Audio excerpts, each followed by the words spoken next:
Welcome to The Explainer, where we break down big ideas. Today, we're jumping into a really special one, a speech from 1982 by the legendary computer pioneer, Rear Admiral Grace Hopper. And believe me, what she had to say back then is more relevant now than ever. So, to explain the future of computers, Grace Hopper didn't start with some complicated theory. Nope, she started with a really simple physical question. See, she knew that if you want people to grasp a huge abstract idea, you've got to make it real first. And then she'd do something amazing. She would actually hold up a piece of wire, just under a foot long, and she'd hand them out to everyone, admirals, generals, you name it. She even told a story about getting stuck at airport security for 20 minutes trying to explain these weird bundles of wire she was carrying. So what is this wire? It's a nanosecond. It represents the absolute maximum distance a signal can travel in 1/billionth of a second. It's a fundamental speed limit set by the laws of physics. And this one simple object, well, it was the key to her entire argument. Because Hopper used that nanosecond wire to prove a really critical point. Our whole strategy of just building bigger and faster computers, well, it was about to hit a brick wall, a literal, physical wall. I mean, just look at this. The acceleration she saw in her own lifetime was just staggering. We went from the Mark I, doing about 3 editions a second, to machines operating in nanoseconds. The next big jump everyone was talking about was the picosecond. That's a trillionth of a second. And that's where her little piece of wire becomes so brilliant. A picosecond is a thousandth of a nanosecond. That means the signal can only travel a thousandth of the length of that wire. You literally run out of physical space for the signal to get from one part of a chip to another. You just can't go any faster. Okay, so if just making things smaller and faster isn't going to work forever, what's the real problem? What's actually holding us back? Well, Hopper argued that the true obstacle wasn't the hardware at all. It was inside our own heads. And this is where her lesson stops being about 1982 and starts being about right now. This is the part that is absolutely timeless. This was the villain she was fighting against. To really hammer the point home, she actually kept a clock in her office that ran counterclockwise, just to constantly remind people that the way things seem normal is often just a choice we've made. And to show how dangerous this kind of thinking was, she told this fantastic story about the invention of the automobile. The car was an incredible machine, right? But she argued it caused a massive failure in how we think, a failure we are still paying for. And this slide shows you exactly what she meant. We got so obsessed with the new shiny object, the car, that we completely forgot about the bigger picture, which was transportation. We built our world around the car, and in the process, our railroads fell apart, making the whole system weaker. Her big fear was that we were making the exact same mistake with computers. We were falling in love with the hardware, the individual boxes, and we were totally ignoring what really mattered, the total flow of information. Okay, so if the old way of thinking, we've always done it that way, is the enemy, what's the solution? Well, her answer was brilliant, and it came from pure common sense. You gotta love this. Her logic was just so simple and powerful. When our ancestors had a problem that was too big for one ox, they didn't waste their time trying to breed some kind of super ox. They just used 2 oxen. And there it is. The answer wasn't to build one single, impossibly huge, impossibly fast computer. No, the future was about building systems of computers that all work together. The solution was connection and collaboration, not just brute force. And to actually make this happen in the real world, she gave innovators a set of, well, pretty rebellious principles. Listen to the young people who aren't stuck in the old ways. Be persistent, because people will always say no at first. And her most famous one, sometimes you just have to do it and ask for forgiveness later. Another thing that really bugged her was that we called it data processing, but we were only ever focused on the processing part, the hardware, the software. She said we had to start asking serious questions about the data itself. What's it actually worth? Does it all need to be available instantly? And who decides what's important? Okay, now here's the part that is just incredible. You have to remember, she's saying all of this back in 1982.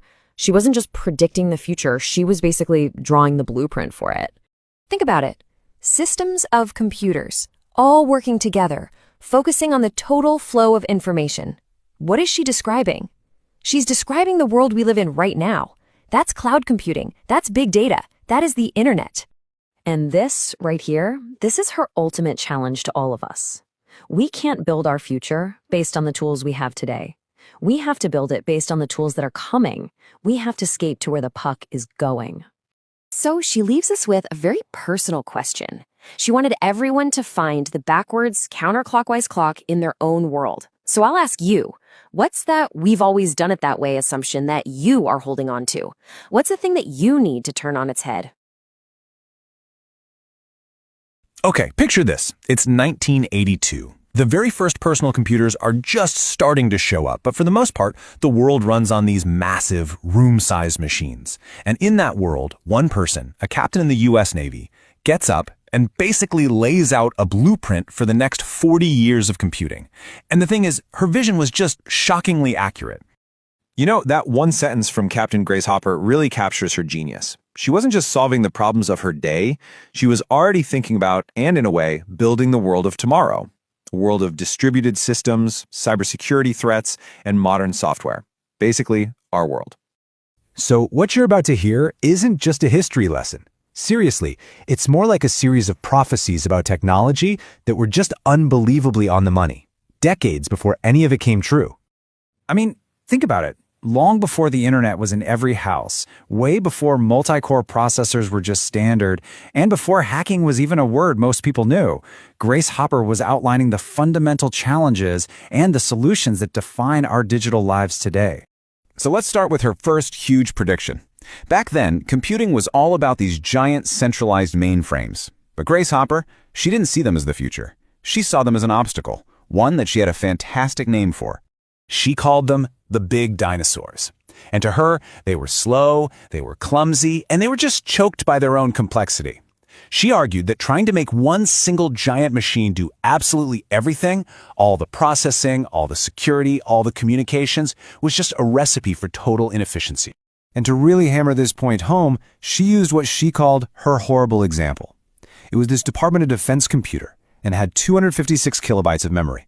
Now, of course, that sounds impossibly tiny today, but back then, that was a pretty respectable amount of power.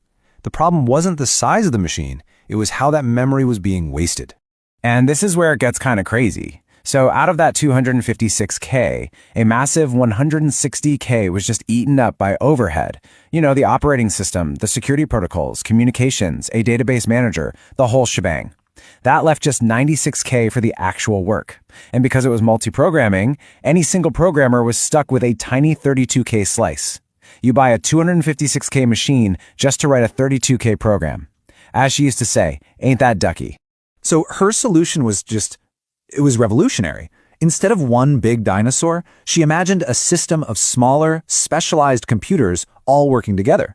You'd have one microcomputer just for security, another one for the database, and then others to run the actual programs. I mean, this is literally the direct ancestor of the multi-core processors in your phone and the massive cloud networks that run the entire modern internet.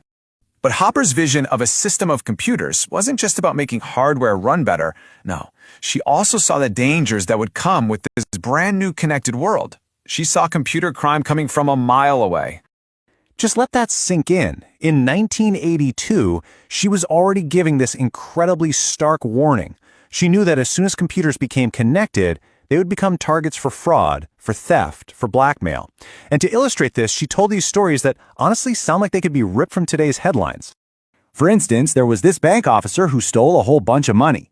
When the bank found out, they fired him, but they hushed it up because they didn't want to scare their customers. So what does this guy do? He blackmails them into giving him a glowing letter of recommendation, takes it to a second bank, and does the exact same thing all over again. Or how about this one? There was a teenager from Kansas City who broke into a software company's network. And when he got bored, he just sends a message to the managers with a full list of all their access codes. And what did he want in exchange for telling them how he did it? A red Corvette, complete with a radio telephone and a full tank of gas. You can't make this stuff up. And maybe the most forward-looking story of all, she saw how the very idea of crime was going to change. She told this story about a company in Canada that noticed its data was being erased.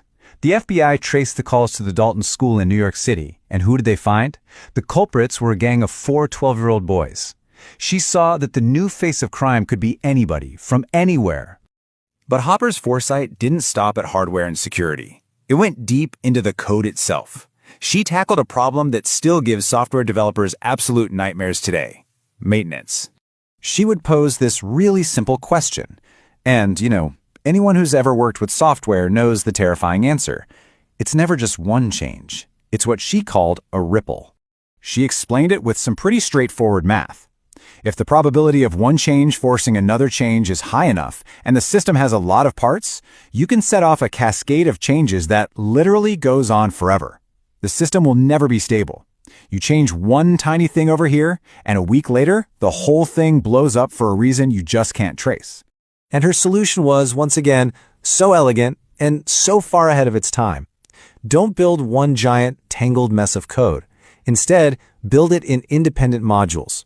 Each one has one way in and one way out, and they all talk to each other through these clean, well-defined interfaces.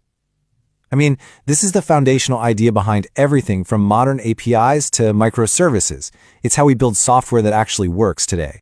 But for all of her incredible technical genius, Grace Hopper's most profound and timeless insights, they weren't about hardware or software.